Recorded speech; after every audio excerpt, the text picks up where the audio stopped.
tilla. Njëra prej tyre u përdor për të hedhur në erë hyrjen në qytetin e Kievit me të autostradën kryesore, u përdor për të hedhur në erë.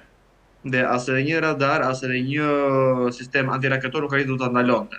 Pra nëse ne do të flasim për arsenalin e Rusisë, Rusia sigurisht si superfuqi botërore ka armë të shkatrimit në masë, me rrezet të gjatë e të tjerë të cilat janë të pamundshme për të ndaluar për sistemeve deri diku të avancuara që NATO-ja i ka dhënë në përdorim Ukrainës. Pra nëse do të kalojmë në këtë kontekst, mund të themi që po, Rusia është duke ashpërsuar gjuhën, edhe bazuar në faktin e vijimit të diskutimeve të paqes, vijimit të dialogut në Ukrainën me anë të medijimit ose propozimeve të Shtetit Bashkuar të Amerikës, përgjithsisht edhe me shtimin e presionit prej evropianëve në vënien e sanksioneve të reja të kundrejt kompanive të mëdha ruse si Gazprom dhe Lukoil, duket se edhe Rusia vetë është duke humbur atë durimin e saj që pasi ata kanë pothuajse 4 vjet në luftë. Në fakt, pikërisht këtu doja të ndalesha kur sulmi tashmë vjen në një moment delikat bisedimesh për paqe dhe nga ana tjetër paralajmërimesh ndaj trupave europiane. Cili është mesazhi Ilianos që Moska tashmë po i dërgon SBA-s, por edhe NATO-s? Mesazhi ka qenë që në fillim i njohur për Federatës Ruse.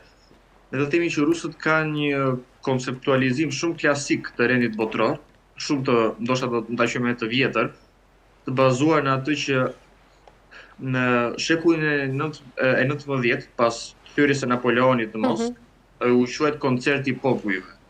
Pra është një lloj ideologjie në ndarjen e zonave të influencës. Rusia aktualisht këtë gjë kërkon sot. Pra, Ukraina bën pjesë të zonës së saj të sigurisë dhe të influencës. Dhe ajo çfarë duhet është që Bashkimi Evropian, NATO, Shtetet e Bashkuara e të tjerë nuk duhet të kenë as edhe një prezencë kërcënuese në kontekst politik, ideologjik dhe sigurisht militar. Nëse ata e kanë përqartë, nëse trupat evropiane do të vënë këmbë në Ukrainë, në çdo lloj konteksti, paqe e ruajtës, kjo është dekretata e hapur lufte. Pasi kjo zonë e influencës, ne kemi thënë, ata ka thënë vërtet kur po samiti i Bukureshtit, por edhe më parë në konferencën e Munichut në 2007, që ata nuk do të pranojnë as edhe një lloj avancimi në atë që ata quajnë territor të kuq. Me thënë që është Bielorusia, Kaukazi, siç ishte rasti i Gjeorgjisë, Azia Qendrore, Ukraina. Pasi këto territore janë ajo që quhet në anglisht buffer zone ose një zonë njastëk, e cila supozohet të krijojë një lloj bariere mbrojtëse midis një agresioni të mundshëm që rusit e perceptojnë pasi gjithmonë rusit janë pushtuar nga kjo zonë. Napoleoni hyri prej Bielorusisë dhe Polonisë. Nazistët hyn prej Ukrainës, Bielorusisë dhe të tjerë.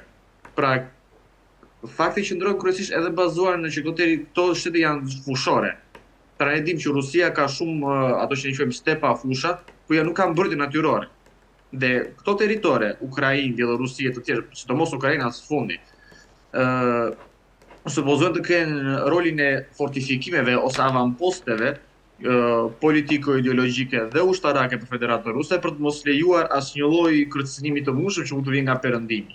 E përdorimi në armë të tilla të shkatrimit në masë është jo vetëm shenjë siç e thash humbi së durimit, por njëkohësisht edhe një tregues që nëse do duhet rusët do të përdorin gjithë forcën që ata kanë, pasi ata nuk kanë përdorur shumicën e arsenalit të tyre të avancuar.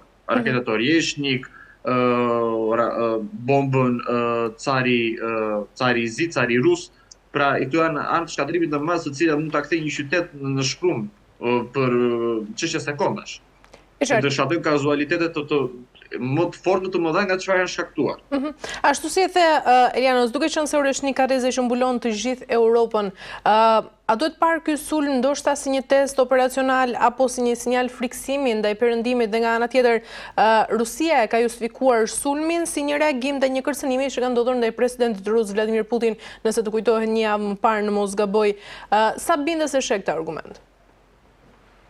Atëherë, çështja qëndron që të gjitha palët tregojnë versionin e tyre të historisë. Fillimisht le ta ilustrojmë me faktin që kur u hodh në erë Nord Stream, të gjithë filluan të vinin gishtin drejt Rusisë, thoshin që rusët hodhën vetë në erë Nord Streamit. Së fundi ka dalë që aktualisht Ukraina si të shëbaja dhe NATO hollën e Nord Streami.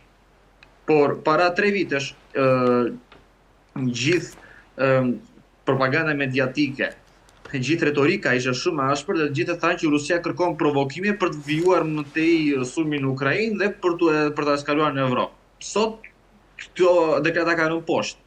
Që sheta gjithë duke ndodhur. Rusët pretendojnë që ka pasur një sulm drejt rezidencës shtetërore të presidentit Vladimir Putin prej Ukrainasve. Pala ukrainase ka hedhur poshtë, ka thënë që ne nuk e kemi bërë. Ata kanë treguar prova materiale të shpërthimit të diçka të anti-raketore ruse të vëna në funksion. Amerikanët vetë kanë thënë që me shumë mundësi mund të mos ka ndodhur, por nuk është 100% që kjo nuk ka ndodhur. Pra askush nuk e di se çfarë po ndodh. Dhe nëse ne sot do të bien në një gabim, të cilin shumë media ranë para 3 vitesh, mbajtën thjesht një anë për arsye shtetërore, politike, ideologjike të tjerë, ka shumë fort mundësi që pas 1 viti, 2 vitesh, kur këto sërish kjo bisedë mund të bëhet, me thënë, a pati vërtet një sulm, pati krime nga ana e Ukrainës të tjerë, gjëja mund të dali që ka qenë krejtësisht e kundra, pa që mund të ka qenë një sulm. Pra, sot jemi në 50-50, nuk e di askush çfarë ka ndodhur. Pasi gjërat po ndodhin shumë shpejt. Ndërsa sa për sulmin dhe rrezikun e Evropës, Federata Ruse e ka bërë të qartë shpeshherë që ata nuk kanë as edhe një objektiv, qëllim ose plan projekt për ta eskaluar në Evropë. Pasi tregojmë të sinqert, nuk mundot që një vend me 150 milion njerëz të triumfojë kundër një vendi me 400 milion njerëz. Siç është Bashkimi Evropian, kontinenti i marrë së gjithi. Rusia vetë bazohen avancimin e saj në Ukrainë në faktin që ka një suport prej popullsisë vendase. Pra flasim popullsisë rusofolse, rusofile, ose thjesht rus autokton në Ukrainë, që bëjnë gati 40-45% popullsisë. Por këta ata nuk e kanë në Poloni. Ata nuk e kanë në Çeki, nuk e kanë në Francë, nuk e kanë në Shqipëri. Ne nuk kemi popullsi ruse të tillë në Shqipëri, që mund të themi që ne kemi diku te 600.000 rus, dhe kjo do të thotë që ne jemi të rrezikuar. Jo, nuk ka asnjë lloj rreziku në këtë aspekt. Me thënë një lloj eskalimi, bombardime gjatë të këtij lloji. Plus, ne dimë që nëse Rusia do të hyjë në Balltik, do të hyjë në Poloni, do të hyjë, nuk e di, në Finland, në çdo vend që mund ta marrim, ne kuptojmë që sanksionet jo vetëm që kanë për ta shkatruar ekonominë ruse, marrja e gjithë asaj ka për ta shkatruar ekonominë ruse, përgjithsisht izolimi i tillë, pasi Rusia ka kontakt me Evropën akoma, ekonomik vazhdon sigurisht, por ky kontakt ka për të prerë tërësisht, dhe madje Rusia do të humbi atë pak legjitimitet që ka sot në shumë vendeve, pasi një luftë për të mbrojtur trashëgimin ruso-ortodokso-slave në Ukrainë është dedikuar justifikueshme në kontekst nacionalist, gjeopolitike të tjerë. Për të ndaluar NATO-n, njëkohësisht është e njëjta gjë. Po kur ti avancon në territoret të NATO-s, kur ti shkon në vende të cilat ti ke 0% mbështetje, si Polonia për shembull, është 98-99% kundër. Çdo lloj marrëveshje, çdo lloj akreditimi, çdo lloj bashkëpunimi me Rusinë. Pra si mund të vinë trupat ruse në Poloni të kërkojnë të kenë mbështetje të formojnë qeveri kukull dhe të tjerë. Pra këto janë pak a shumë lojra, me thënë lojra fjalësh dhe propagandë mediatike. Pasi Rusia ka 4 vjet dhe nuk po arrin dot Ukrainën ta thyejë. Me thënë që është një luftë proksi, një luftë që bëhet me mbështetje. Le të mos flasim për vende të cilat kanë ndjenja të forta patriotike si Polonia, Çekia, Slovakia, dhe luftën e ashpër që ato kanë për të bërë. Pra janë thjesht jo realistike si pretendime që kanë për të ardhur në Evropë dhe të tjera. E qartë. Elianos, ka ana tjetër, goditja e infrastrukturës energjetike, ashtu si ne e dimë, në mes të dimrit ka qenë një taktike përdorur edhe më herët dhe përsëritur edhe më tani. Dhe duke marrë parasysh këtu edhe përfshirjen e Shtetet Bashkuara të Amerikës dhe sekuestrimin e anijes cistern ruse, a mendon se rrezikon tashmë ky zhvillim një përshkallëzim tjetër më të gjerë rajonal?